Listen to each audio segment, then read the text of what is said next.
रामपुर नाम का एक छोटा सा गांव था जहां के लोग एक दूसरे के साथ मिलजुल कर रहा करते थे। वहां के लोग सुख और दुख को अपने साथ बांटते थे। रामपुर के लोग काफी अच्छे स्वभाव और विचार के थे। इस गांव में एक अभिराम नाम का व्यक्ति रहा करता था। अभिराम गांव वालों को अपना समझता था। इस गांव में लाला ठाकुर नाम का एक सरपंच रहा करता था। वह काफी लालची किस्म का था। वह गरीब किसान के जमीन लेना चाहता था। अभिराम गांव वालों के साथ उसका काफी मिलजुल था और गांव वाले अभिराम से अच्छे स्वभाव से बात करते थे।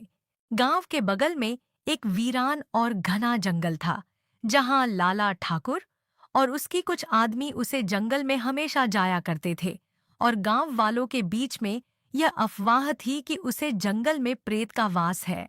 अभिराम हमेशा रात को घर काम करके लौटता था। अभिराम का दुनिया में कोई भी नहीं था। वह अपने गांव वालों को ही अपना परिवार समझता था। तभी अगली सुबह पता चलता है कि गांव में मुकेश नाम एक व्यक्ति को जंगल में मारकर फेंक दिया गया है। गांव के सारे बड़े बुजुर्ग, सरपंच, मुखिया और यहाँ तक कि लाला ठाकुर भी आया था।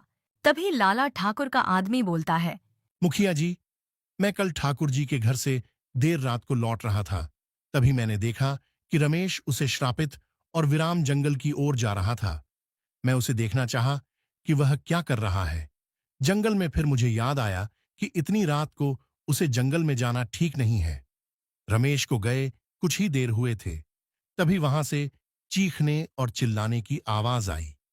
मैं डर से कांपने लगा और वहां से तेजी से भाग गया। पंचायत की बैठक के बाद फिर गांव में यह घोषणा कर दी गई कि रात के समय उसे वीरान जंगल में कोई नहीं जाएगा। यह सब बात सुनकर गांव के काफी सारे किसान और जो बाहर जाकर गांव से काम करते थे वह सारे गांव से चिंतित हो गए। अब जो जंगल के पास जमीन थी जिस पर किसान खेती किया करते थे, वह किसान वहां की जमीन बेचने लगे और जो गांव से बाहर जाकर काम करने वाले थे वह गांव में ही छोटा मोटा काम शुरू कर दिए। एक दिन की बात है। अभिराम बाजार जा रहा था। तभी उसे रास्ते में अपने बचपन का दोस्त महेश मिल जाता है। महेश उसके बचपन का दोस्त था। तभी अभिराम बोलता है, अरे महेश, कैसे हो? आज काम पर नहीं गए? क्या बताऊं अभिराम, जब से जंगल में घटना घटी है तब से मैं काम पर जाना छोड़ दिया है। नए शहर में गाड़ी चलाता था और रात को गांव में लौटता था। जब से पंचायत की बैठक में रात को जंगल से लौटना माना है, तब से मैं शहर को जाना छोड़ दिया है और गांव में ही धंधा शुरू कर दिया है। क्या बताऊं यार, मैं बहुत ज्यादा ही परेशान हूं। लेकिन एक बात है, मैं हमेशा रात को ही जंगल से लौटता था। मेरे साथ ऐसे कभी घटनाएं नहीं हुई, ना ही चुड़ैल प्रेत का भ्रम। हाँ भाई, ये तो बात है। मैं भी शहर से रात को ही लौटता था। मैंने कभी ऐसा महसूस नहीं किया। पता नहीं ये कैसे हो गया। अच्छा, मैं चलता हूं, नहीं तो मुझे देर हो जाएगा। इतना कहने के बाद अभिराम वहां से चला जाता है। तभी दूसरे दिन और ये कितने दिन चलेगा? मैंने जो पूंजी जमा की है वो खत्म हो रहा है। अब मुझे कुछ करना पड़ेगा, नहीं तो मैं मुसीबत में पड़ जाऊंगा। क्यों ना मैं फिर से शहर जाना शुरू कर दूं और रात होने से पहले लौट जाऊं। हाँ, ये सही रहेगा। उसके बाद अभिराम शहर जाकर टेम्पो चलाने लगता है। एक दिन की बात है, जब अभिराम को शहर से लौटने में देर हो जाता है। तब अभिराम बोलता है, इतनी रात को जंगल के रास्ते गांव में जाना ठीक नहीं होगा।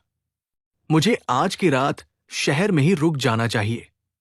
लेकिन इतनी रात को शहर में ऐसे ही ठहरना ठीक नहीं होगा। मैं जल्दी जल्दी गांव में ही चला जाता हूं, नहीं तो और देर हो जाएगा। इसके बाद अभिराम जल्दी जल्दी जंगल के रास्ते गांव में जाने लगता है। अभिराम को बार बार रमेश का घटना याद आने लगता है। अभिराम अब जंगल के बीच में आ गया था। तभी उसने 3-4 आदमी को जंगल में देखा। काली अंधेरी रात की वजह से चेहरा साफ साफ नहीं दिख रहा था। उसने थोड़ी कोशिश की, उनका चेहरा देखकर अभिराम चौंक गया। वे लोग कुछ बात कर रहे थे। अभिराम उन लोग का बात सुनने लगता है। तभी लाला ठाकुर बोलता है, हम लोग का कहानी कैसा चल रहा है? गांव में सब डर तो रहे हैं। हाँ ठाकुर साहब, गांव में सब रात को जंगल में आने से डर रहे हैं। अपने जैसा कहा था, हम रमेश को दक्षिण दिशा की ओर पकड़ के रखे हैं, काम पूरा होते ही उसको खत्म कर देंगे। अच्छा तो ये बात है। मुझे तो पहले ही इस लाला ठाकुर पर शक था। ठीक है, अब इस लाला ठाकुर को सबक सिखाना पड़ेगा। मैं कल सुबह ही गांव वालों और मुखिया जी के साथ दक्षिण दिशा की ओर जाऊंगा और इस झूठ का खुलासा सबके सामने करूंगा।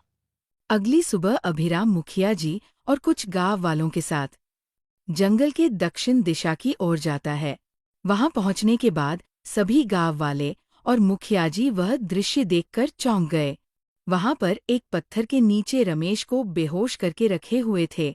ये सब देखने के बाद मुखिया जी ने तुरंत पुलिस को इन्फॉर्म कर दिया। गांव में कुछ पुलिस वाले आए और लाला ठाकुर और उसके आदमी को पकड़ के ले गए।